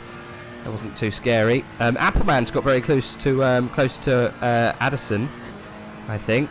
2 tenths for him. Samir Foch also very close to Dimitrov back there in 17th. So we could see some moves going on around this fight, seeing as it's just started to settle down slightly. Boothby trying that line again, Jay. It's not worked for him. I'd go with Apple and Addison. Yeah, they we come are. out of Parabolica. We are there. He's pretty close. See what kind of slipstream he can get on the run down to turn 1 then. Simeon saying, "Where's the mayhem? We haven't had any." I mean, we've got 50% less amount of cars, so there's 50% less mayhem, right? Into turn He's 1. going to move to the inside, see if he can be later on the brakes. Very late braking from Madison. I'd be surprised if he makes the corner. He doesn't. Has to take the escape road over the curb. He's got to give up some time there. Arguably he stayed ahead anyway, but you've got to at least come out of the corner the same gap as you were ahead, which was nose to tail. So he's got to give up some time here, down to turns 3 or 4. He was never making that corner, really. He wanted to make sure he could cut ahead into turn 2 and was never going to make it. So he's got to do it now or never, though, Jay, and it doesn't look like he's doing that. If Apple makes that time up, then obviously Addison hasn't given that time back, really. It looks like he's decided to stay with it and just say, well, I'll take the slap on the wrist in the internal game sense. But I guess if you leave the track and gain an advantage, Jay, that's got to be looked at by the stewards. Dara McCormack's all over the back of Petrchenko, which I presume means that Dara's had an issue, because he was ahead of him, wasn't he, in 4th? Yes. So he's obviously had an issue somewhere, and that's dropped him back into 5th place, unfortunately. And finally, we have another battle. Yes. Thanks, Dara. I'm sure you didn't want to make a mistake. Good work, Dave. It helped us out. It checks in the post. It has opened up slightly with the Apple man now, and also Boothby, 7 tenths and 6 tenths each. And this is the close one that we can see, obviously, because the incidents with Dara, not too sure what happened. We're probably a little bit too far back to actually rewind it now, unfortunately. The TARDIS tickets are only around for 30 seconds, so we've lost that opportunity. So we'll go on board then instead, and we'll look to the future for once. What, the race, our lives? Yeah, well, this country's economic future because I it's grim. was going to say we can't go back in time to relive the disaster that unfortunately fell onto Dara McCormack. So we can only now look to the future. Yeah, I was making political satire. well, it's never gone well, Jade. Never my strong point. So It's never gone well. Yeah, we'll leave it there. Otherwise, you end up like Liz. Not the first one, the second one. I must stress. The second time you made that joke in 2 days. Sheer accident. I'm surprised. I'm surprised no one else has made it. To be quite honest, every time you mention Liz, you just have to specify which one. The one that's not deceased. Yeah. Anyway, we move swiftly on and depart from the Liz chatter. Dara McCormack falling back though, 4/10. 5th place though, still good points. I don't think it's going to be threatening the boys ahead, but never mind. No, I hadn't kept an eye on how close he'd stayed to Nostroza. I think it was 2 or 3 seconds at least. Maybe pushing a bit too hard to try and make up that gap, considering this battle is 10 seconds behind Nostroza in 3rd. Must have been a pretty big incident. We'll see if he can battle back. But yeah, it's still... Apple and Addison are closing up a little bit, but yeah, it's pretty much the close battle on track, with George Boothby dropping back fairly considerably from Barry at the moment. I say considerably, it's 7/10 of a second, but it's a lot further than it was. Let's have a look, see what's going on with the Apple man. Yeah, no, he's much closer. Makes a mistake actually in Parabolica. Slight little wiggle. Still holds on to it. Yeah. Do you reckon he's actually legit? Sorry to interrupt you. I was going to say, do you reckon he's legit got the paint scheme so he looks like a Granny Smith? Maybe. I also don't think it's pronounced apple. Oh, I know. Fruit. But, maybe, considering you always do it. Yeah, maybe. Well, it's taken him a couple of laps, but he is now back on the bumper of Addison. He shouldn't have had to do that himself, I feel, but he's had to. And see if he can get alongside, and Addison can make the corner this time. I've always called him the Apple Man. I prefer it to his abbreviation, which is actually APE, and I just think that's all sorts of wrong. I don't really want to be calling people apes that are running around in the cars, so the Apple Man, I think, sits quite nicely, especially he's got a lovely Granny Smith livery this season. Why not? Split 1 anyway. Definitely maybe not. Split 9. Yeah, maybe we can make that joke lower down. Not today, no. There's nothing else going on at the moment, Jay. It's a bit of a damp squib so far. 12 minutes to go. Yeah, I mean, it's going to lead us up to a lovely little race in Kyalami. And I think the main thing we could take away from this race is a Lithuanian. Yes. In the way of Grantis Caracas, I mean. Yes, after my incident a few races ago, I stopped looking up people's nationalities, so I didn't know who you were talking about. But yeah, that's gonna drop him really out of the battle. We're gonna have, going into the final race, I was just gonna say very quickly, these two are catching Harry Phillips in 9th. He's had a great race to be 9th. I don't know. Well, I guess we've had a lot of people drop out from the top 10, haven't we? See if he can hold on to that. But yeah, these 3 might close up in the remaining 10 minutes to give us a bit of a grandstand finish in that sense. But yeah, in terms of the championship, it's going to be down to 3, maybe 4 technically. I think Petrchenko might keep himself in it up there in 4th place. He's currently in 5th place in the championship. But yeah, as we were going through earlier, it's going to leave Boothby about 6 or 7 points, depending on whether he can get himself past barrier before the end. He's closing back up now down to just under half a second. Long day, long weekend. Anyway, and then it's going to leave Van der Velde at about another 10 points back from that if he can get that car over the line for the victory where he is currently. So, I mean, yeah, don't miss Kyalami, because we're going to have 3 of the best drivers in ACC, in sim racing, separated by about 15 points going into the final race, and it really could be anybody's. Oh, yeah. It can be anybody's. It's all going to be down to how well they perform around Kyalami. I've got no idea what the bop is around there. It's a surprise, I think, to almost everyone, really. So we'll see how that goes. I've got odds on that the Porsche might be pretty good around there.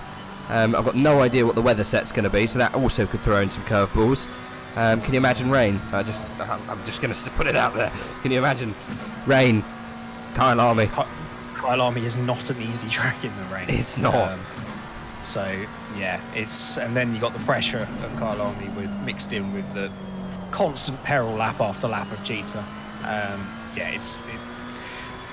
We don't know, and it might be one for the first time this season that I don't watch practice. I don't see anything about the bot because I do kind of want it to be a surprise in qualifying to see how those guys come out. Obviously, there's another 9 minutes to go though to keep the championship that close if they finish how they are. And Addison's now nicely within a second on Phillips. Apple right on the back of him.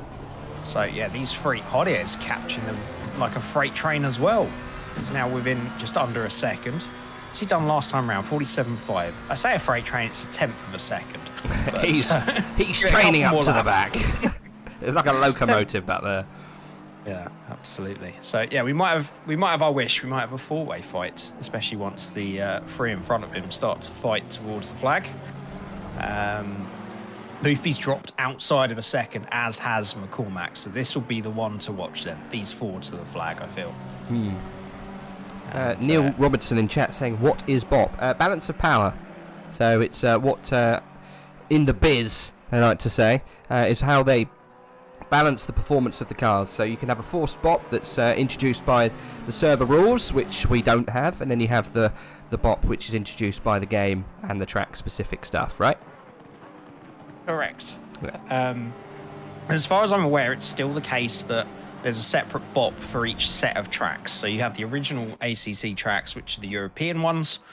Then you have the ones that were introduced in the Intercontinental DLC. So that's the likes of Kaya Lamy and the rest of them that I can't remember. Then you've got the American tracks. You've got Laguna Seca, you've got Zuka, and the big Australian one with lots of beer. Panorama, how could I forget that? Holiday got all out of shape to take himself out of that battle, unfortunately, but the front three are very close as they head down towards turn one. And yet, Kyle Army will be the first track we've seen from this bot that we've seen on our AOR. It's going to be a move, Jay. It's from that bot. He's going to look to the outside of Harry Phillips, thinks better of it.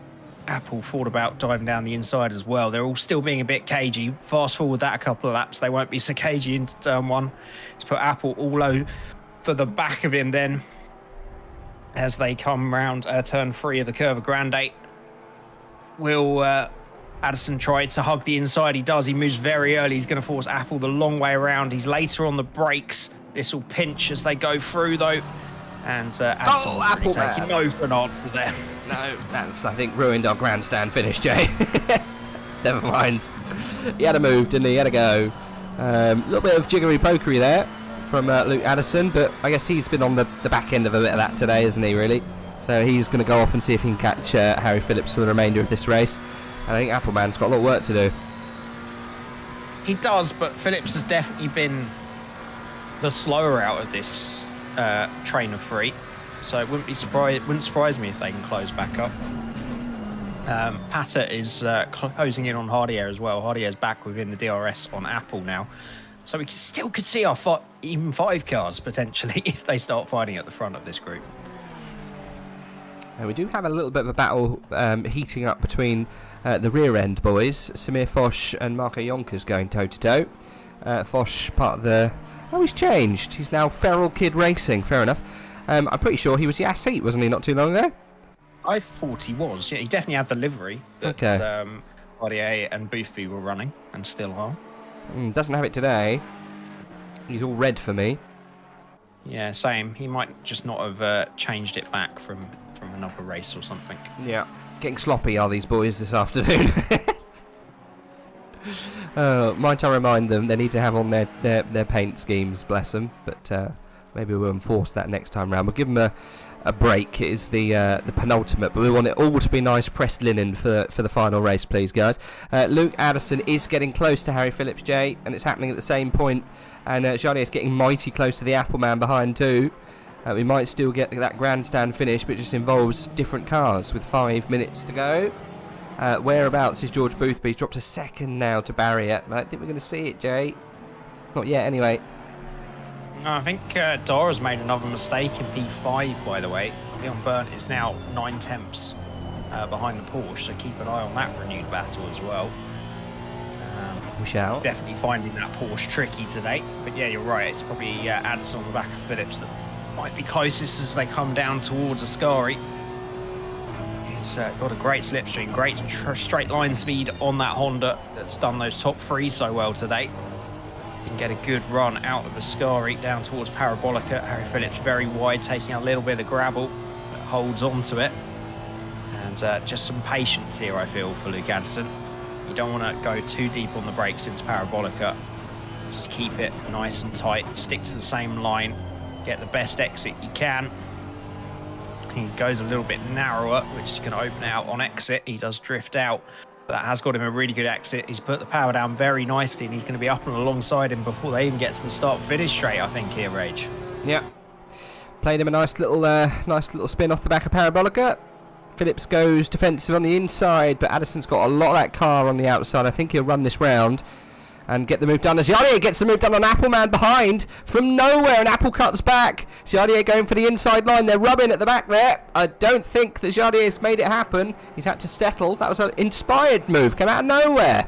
And it didn't settle, unfortunately, like we did see with Luke and Harry. They're going to swap rounds. That's for 9th place then for Luke. Jardier's going to have to go a little while longer to try and get past the Appleman. He's going to have a little go into turn 4. Don't think it's going to happen, though. No, yeah, very early to the inside Apple. Jardier thought about trying to really force the inside, but he's got a really good exit. Is he going to go down the inside through the first Lesmo? He is. Got to be careful with the car running out wide, given just enough space to Apple. He does, beautiful. He'll now have the inside line for the second Lesmo. He'll keep that. Apple goes early on the brakes to try and cut back underneath him. But he has made it work. He couldn't make it work on the late brakes, but it opened the opportunity. Although Apple is going to have a really good run down to Ascari, though. He'll have to go the long way round, though. Oh, he moved late there, though. He did. Back across. But I think it was all good. It was before the braking zone. Leon Burnt is within 0.3 of a second of Dave, by the way. Sorry, gets me every time. Whereabouts is it? I haven't done it much today. I thought I'd slip one in. No, thank Anyone you. that doesn't have, go back and watch the other VODs if you need to know. Yeah, those who know, You know. Yeah. Anyway, Dara is he's managed to fight off an advance from Leon Burnt. He's had a good race, hasn't he, old Leon, today? You haven't seen much of him all season, but he's really pulled it around today. I think he's pouncing on the injured wildebeest. He's like the lion of the savannah. Poor Dara McCormack not doing well this afternoon, really struggling with that Porsche, as the other Porsches are really. They are, middle of the road and then last with Loyes, unfortunately. But yeah, Dara doing his best. He is 5th. I shouldn't really rip into him that much. He is 5th place. Leon Burnt going for the outside into 4. That's not going to happen. Yeah, you don't fit 2 cars through there. That's confirmed. You have to try a little bit later on, I think, Jay. But has... yeah, I think we're all good in the middle sector, aren't we? The Addison Phillips, Jardier Apple has sorted itself out to resume normal running order now. I don't think anyone's come back. But Apple is close, 0.3. He's as close as what we're watching now with Leon Burnt and co. Yeah, he got a really good run down the main straight towards turn 1, but just couldn't quite get alongside. And Jardier was a bit better on the brakes. So yeah, he's still in the wheel tracks, but not quite as close as this battle we're looking at now. We've just seen a Honda pass a Porsche after Parabolica, so we know how you need to do it. Get as close as you can, but don't compromise your exit through Parabolica. Get on the power as early as you can as we move on to the final lap of the race then for Van der Velde and Luke Whitehead. That gap has come down as well, by the way. Yeah, it has. It's creeping down, but that's many miles for 2 as experienced as those 2. Leon Burnt did get a good exit, but not quite as good as we saw from Addison when he got past Phillips. But he's going to have that Honda power down towards turn 1. He'll have to go the long way round down the outside then. Can he be later on the brakes enough to get racing room through turn 2? He was very aggressively shown the outside of turn 1 by Dara McCormack, but I think that was fair enough as Leon Burnt has to skip over the inside curb with turn 2, and we'll have about 3/4 of a lap to get it done then, Rage. Yeah, I was going to say, you saw Dara McCormack make his move going down past literally the pit boxes. He moved quite persuasively to the outside, and then as soon as Leon Burnt chose the outside line on the braking, he slowly eked out and just squeezed him to the outside of the corner. And as soon as he done that, I think really Leon should have realised that he's not going to make turn 1 in front of of Dara McCormack. That was fantastic defending, textbook, if you will. Nothing moving, underbraking in an obscene manner. No stroll business here, Jay. No, he just very tactically decided to turn the wheel a little later into turn 1, which is fine. Yeah, we're all good. All good and fair racing. Tinker van der Velde, though, all good and fair racing, coming round the back of Parabolica, weaving with delight, coming across the line to take the win today and really improve his chances for the championship. Luke Whitehead comes across the line in second place. Angel Instroza, brilliant stuff from the PS4 Gran Turismo guru himself. Third place, fantastic position from him. Juro Petroshenko managing to get some points on the dire situation for Dara a little bit further back, and he does hold on, Jay, to fifth place. Leon Byrne not getting it past. And then we've got Valentin Barrier coming along all on his own. George Boothby a little way off. Grantis Crack is obviously not with us. Luke Addison, who got past Harry Phillips for 10th place. Jardier followed by the Appleman, and then we're going back to Patat. Black Goldsaw actually made it up to 14th in the end there, Jay. And then we've got Samir Foch and Marco Yonkers coming across the line at the very end there. No grandstand finish, unfortunately. But it was a good race all round, right? Sorry, I was just looking. There's an M6 upside down at turn 1. Oh, God. Black Goldsaw very happy with his last to 14th place. There is an Launched M6 himself upside over down. the sausage curbs. Oh, dear. Okay, well, did he not Why break? not when it's finished? No, fair enough. Right. Yeah, it was. You're right. It's not the grandstand finish, but as we were chatting, apart from, as you say, one very unfortunate Lithuanian, it's done exactly what we needed for the championship. This race, it has closed things up massively, and we're going to have such the decider at Kyle Army. But yeah, I can't wait. But yeah, some great drives there, as you say. Instroza on the podium, making the use of the Honda's power here. Petroshenko, great finish in the McLaren. Yeah, Dara, I mean, it's he had a scrappy race, but 5th place can't be sniffed at. And yeah, Leon Byrne and Barrier nicely up inside the top 10, which has not been said very often this season. So good drives. Yeah, definite good drives. Good drives all round. Good drives. Angel Instroza, I think this is best position all season, isn't it? Yeah, best we had last time out was an equal 6th to what he got in Watkins Glen. So yeah, he's going to be very happy with the 3rd place. I don't think we've spoken to him since last season, you know. So yeah, good job from him. Yeah, good drives all round. The bad ones though, there Yonkers obviously, and Grantis Caracas, I think, the big losers there. Oh yeah, Marek Schintz as well with the pinball wizard. Never mind. That might be a new nickname, Jay. I love it. He's Angel's taken his 2nd podium since the last time you would have spoken to him. The only other time he's taken a podium, which was a win at Laguna Seca in season 10. Yes. You were with me in season 10? You were, weren't you? I probably was. Yes. That's a long time ago. You're right, I was. It's our 2nd season, Jay. We're not that decrepit just yet, I promise. We're not senile. 2nd already. Yeah, never mind. Okay. I was at points today. Thank you for sticking with us, lads. Well, let's see if we get... Luke's definitely coming, let's be honest. Let's see if we get Tinker van der Velde in for a chat and Angel Instroza. See if we can invite those boys in for a further chinwag before we say good evening. Just while we wait for those guys to... oh, no, there we go. We won't go on. We'll bring Tinko in. And Jay, take it away. Tinko, congratulations. Dominant win from the Honda. It was definitely the track and the car to be in today. Some serious pressure throughout from Luke Whitehead, but you managed to hold him off all the way to the flag. How did that go for you? Yeah, it was really tough, especially at the start when Luke was in the slipstream. But I think he made a tiny mistake or something, so I managed to pull out and drive away. But for some reason in the second stint, my tires dropped off a cliff. And in the first stint, I kept going quicker the whole time. And here I just lost like 4/10 of pace. So it was a bit weird. Yeah, that overcut seemed to do you well from the pit stop. You came out nicely in front of him. And I think, yeah, Luke might have made a mistake on the lap out. But he was closing towards the end. But yeah, I mean, it made no difference. A win is a win. And from our very terrible maths and early calculations, it's going to put you, Luke Whitehead, and George Boothby within about 15 points of each other going into Kyle Army. So going into there, Yeah, what do you think? Don't say anything about the bot because we've decided not to ruin it for ourselves as to what Kyalami's Okay. like. So, no spoilers. With that new information of how close Well, it's going to be, yeah, you I looking can forward say to the on season? race pace it's gonna be close. Good, that's all we need. Yeah, no more spoilers. Yeah. Yeah. The only thing we noticed out of the conundrum that's happening in the top 5 is Durapechchenko I think is a little bit too far out, and we lost the Lithuanian of Grantis Caracas. Unfortunately, that was an esports mechanical. Unfortunately, by the sounds of things, he disconnected somehow somewhere. But yeah, what a shame. Yeah, that's really tough. But for you, mate, it's fantastic. So yeah, screw him.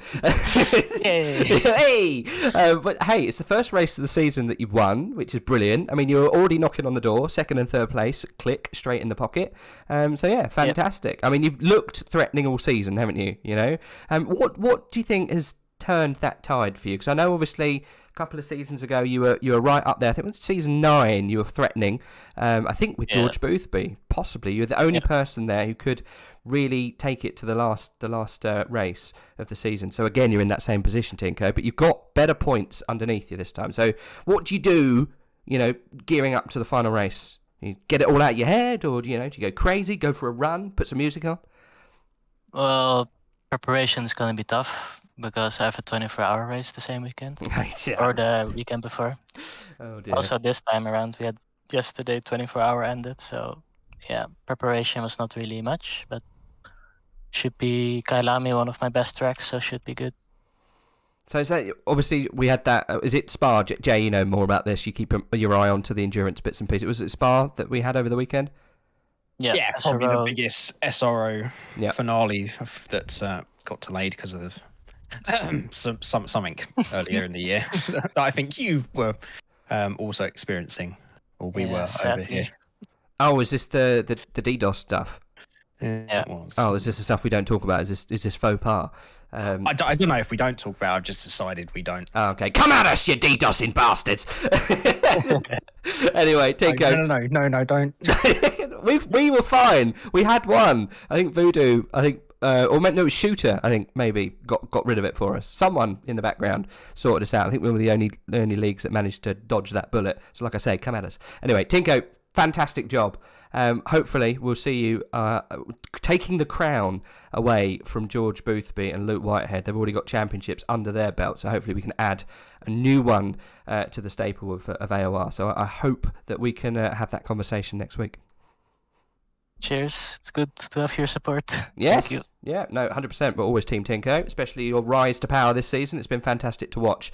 We will bring in, though, the current contender, Mr. Luke, the Ripper, and the panel beater, Whitehead, to a further chat. Tinko, thank you very much for your time. We'll see you next week. Okay. Thank you, guys. See no you problem. Next week. See you soon. Brilliant job, man. Here he is, the man of the hour. Wasn't quite top spot today. Tinko, just that little bit too quick. Yeah, didn't really have an answer to him, unfortunately. So GG to Tinko, really perfect drive from him. Yeah, not the absolute perfect outcome I really wanted. Obviously, seeing how far back George was in quali, he did a really, really good round, really good race. So he finished 8th, which is brilliant job from him, given the car that he was, or given the cards that he was dealt, really, with the Ferrari over the curbs as it is. So it puts a bit more pressure on me going into the final round. I think the gap is 8 points now, so we gained 40, which is nice. But I was going to say, of course you know the gap. Of course you know the gap. I do. My maths weren't that far off. Luke the calculator, Whitehead. I said 6. Yeah, I'd done the maths pre-race, so I knew that if I finished 2nd, he'd need to finish 10th for me to take the points. It's just been updated. It is 8. It is. Yeah, right. Of course it is. Yeah, so, and then I think Tinko's 14 points behind. Yeah, it is. My maths was right. I was just double checking. So yeah, does mean Petchenko is technically still in it. Is the door open to the Lithuanian, technically? So is Caracas, yeah. Caracas is mathematically possible to win.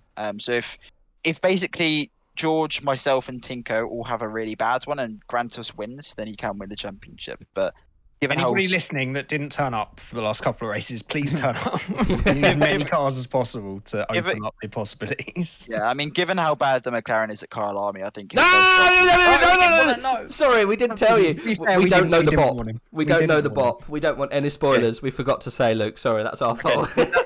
That's the only thing I'm going to say. Don't worry. I mean, we're not even going to watch practice. We're just going to go straight into qualifying and see what happens. Yeah, it's not a bad idea, guys, if you don't want spoilers. No. Also, don't have a look at the hot lap leaderboard either. Oh, no, we won't. We will leave it. But yeah, I mean, we'll see what happens. It's all to play for in the final round. I worked out if I finish second, no matter what happens, that's the title to me. But I ideally really need to be on the podium. So no pressure. No pressure at all. No pressure. Oh, God. How should work that one out? Because if George wins, surely he wins. Yeah. Okay. Well, he's saying second's good enough. I think that's what he's saying. I'm saying I'm okay. I realise you don't want. If you're second, you're second. I'm not saying anything. I'm not saying anything. I think what he's trying to say is the Ferrari's very good round. Yeah, it's the quickest car. So I'm joking. I don't really know. Is what I'm trying to say. Well, Boothby had a shot. That's the correct answer. We'll leave it at that. Yeah. I mean, he had a tough race, but by the car standards, he actually had a very good one. Yeah. Like, I mean, looking at his quality performance, it could have been a lot worse for him. He was right where all the accidents happened, and I think luckily that happened in front of him, and he was able to get through cleanly.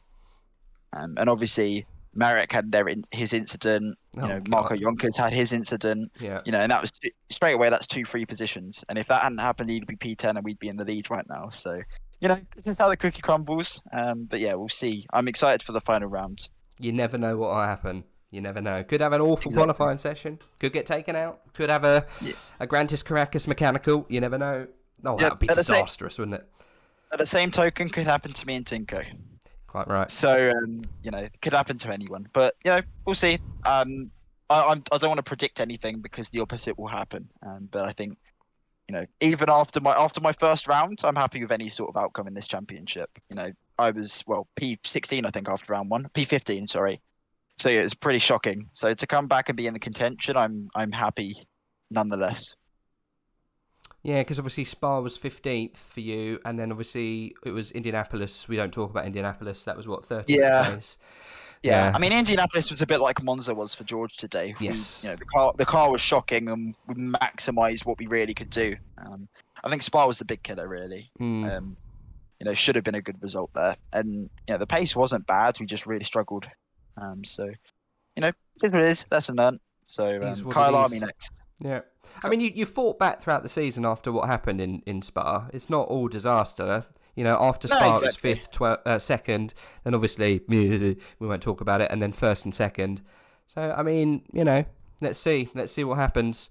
Now we know what the pace is. Who knows? I mean, the NSX has been pretty good. And what happens if it rains? Would that exacerbate the problem? I don't know. Or would that even the playing field? I mean, I don't know. I mean, as I say, I know the Porsche is head and shoulders above at Kyle Army, and obviously there's no Porsche in the championship fight, which is nice. So it means that when Dara wins, because it's not even if, when, it'll be about the Astons, the Hondas, maybe the Ferraris. I'm not sure what the Ferraris are like. I've heard very different things. I've heard that it's on the Honda level. I've heard that it's a few tenths off. I've heard so many different things. I've got no clue. So good, you bring it back. That's fine. You just also ruled it get all on the phone back to in. Dara. I think you'll all try to be his best friend coming up there. Yes. just be knocking on the door, Dara. Please be good. Please be kind to us. I mean, there's a couple of cars up there that could really throw spanners in the works, because Harry Phillips, I know he's down a little bit at the moment, but he hasn't been that far down. If it is that over the top, you have got him in the back pocket as well.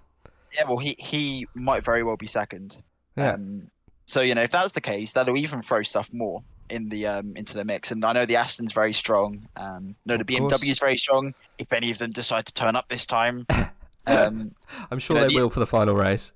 The same, really, because the M6 and M4 could have fought for the win today, I think. I think Camera definitely would have been on the podium, or at least there. So that's irritating. But, it is what it is. Is what it is. yes, for sure. But anyway, I'll let you guys go now. No, it's all fine. Long enough. No, it's absolutely fine. We might change your nickname from the panel beater to the calculator, because I think, you know, every time you come in here, you already know the mass before it's actually up on the on the standings. Yeah, can we get you in a Discord chat so we can just pop in halfway through Kyle Army to update? So I'd have to do the math. Do you? Kyle Army will be, yeah, I did all in my head. I was like, But yeah, I wouldn't check in during Kyle Army. It would probably be too stressful. It was a joke. No, we definitely won't check in mid-race. I appreciate that you actually took it seriously. So. I take anything seriously. I'm nice like that, you know. Well, yeah, indeed. Fantastic race today, mate. Obviously, it wasn't the result you were after, but I think it was a good shot anyway. So well done, and we'll all the fingers and toes crossed for everyone. This is the thing, when it goes to the last race, everyone in that last battle, you know, Boothby, yourself, Tinko. We're all cheering just as hard, so it's going to be a real tricky one. You know, it's not like we got Malinowski in there who's run away the whole season. You know, it is, you guys have fought the whole way through, so you all deserve it. Every single one of you guys fighting for the championship has had a win, and you've had at least 2 podiums. So you know, you all deserve it. I think the great thing I also thought about during the race is the fact that every time me, Tinko, and George have done the entire series, it's been us 3 in the top 3 fighting for the win. Was it season 9? I think it was season 8. I think because I was in the McLaren, Tinko was in the McLaren, and George, all 3 of us were in the McLaren actually. I can't actually go back. They've deleted it off the thing, so otherwise I would say, but I can't. Yeah, I think it was season 8 because season 9 I qualified pole, crashed twice, so I remember it too well. But yeah. Interesting statistic. Season 8 was you 3, yeah. It was George and Van der Velde, then you, yeah. So yeah, we'll see how it goes, mate. Thank you again for joining us. We'll say goodbye. See you guys later. So I hope to see you next week. Yes. Well, you will see us next week. I hope you turn up. Well, I mean, in the interview room. Fingers crossed. Oh, I get what you mean. Sorry, I'm slow. Yes, no, fingers crossed. I'm sure we will. It will just be whereabouts you finish. You know, whereabouts will we be talking to? Will it be congratulations on your reigning championship, or will it be commiserations and well done? We'll see. But anyway, have a good weekend. Good preparation. See you guys. No worries. Have a good one. You too. See you soon, buddy. Right, bye-bye. Speak soon. There we go. There is Luke Whitehead dipping out, saying Saranara. However, it's not Saranara for AOR. You can join us tomorrow for, I think the championship's actually already been decided, actually. Jamie Nuttall, I think, took it last race. He's got 446 points. I think it probably could be overturned by Makowski, but it would take Jamie Nuttall to not finish and not finish again, or roughly around there. So it's not all done, but it's almost done. He's got a hand on the championship. So, yeah. Find out if he's able to claim it next week or tomorrow, you know what I mean. I'm sure he will. He's in a Honda, so it'll probably go quite well, but he is against an M4, so who knows if Makowski will come back at him this next race. So join us at the same time, same place tomorrow. That will be with, I think, JSR and Luke. I'm pretty sure it's those boys. Anyway, we will end it today and join us for what will be the decider. There's 3 boys in the running, Jay. I don't know who it's going to go to. It could be any of them at this stage. Any shouts for who you think is going to get it done? No, I just think the point is to say that, you know, no matter what that BOP is apparently going to be, it's racing. Yeah. And, you know, they are not going to be the only ones. Obviously 2 of them are in a Honda, one of them's in a Ferrari, but they're not the only ones in a Hondas and Ferraris. So they're going to be racing wheel to wheel with people that could get involved in the championship picture. But yeah, I'm just happy that I think we had with the exception, unfortunately, of Grand Caracas today, we had the perfect outcome to set us up for Kyle Army, and I can't wait. Yeah. I think that sums it up perfectly. We've got a fantastic race coming in just 7 days' time. So join us for that. The finale goes to the final round, Jay. It never happens like this, and it's literally 10 points between them. It could be anyone's race. We'll see you next time, boys. We'll let you go. Enjoy the rest of your evening. It's a ta-ra for me. And a bye-bye from me. See you soon.